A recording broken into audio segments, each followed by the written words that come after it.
Doctor Manmohan Singh science और spirituality दोनों का समन्वय थे।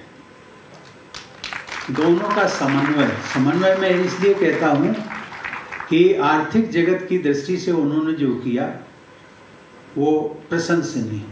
उनका जो आचरण था विनम्रता से भरा हुआ, आध्यात्मिकता से भरा हुआ। इसलिए मैं कहता हूँ कि doctor Manmohan Singh himself was a confluence of spirituality and science.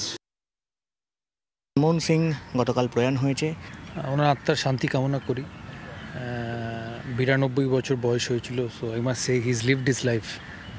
ভারতবর্ষের প্রধানমন্ত্রী ছিলেন 10 বছর, which is a huge honour. আর 92 বছর যখন মানুষ বাঁচে তখন আর কোনো কমপ্লেন থাকে না, সবাইকে একদিন না একদিন যেতে হয়। তাই হাইলি রেসপেক্টেবল পার্সন দেখলেই বোঝা যেত, শিক্ষিত মানুষ, হাইলি রেসপেক্টেবল পার্সন। আর ভারতবর্ষের প্রধানমন্ত্রী, দ্য হাইয়েস্ট সিভিলিয়ান পোস্ট। ফাংশনে দেখা হয়েছে, সেরকম কখনো কথাও হয়নি।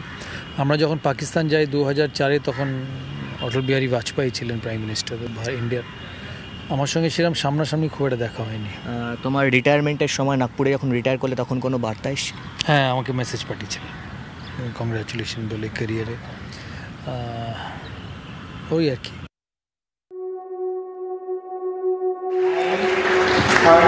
Manmohan Singh do swear in the name of God and by Lord established that I will uphold his sovereignty and integrity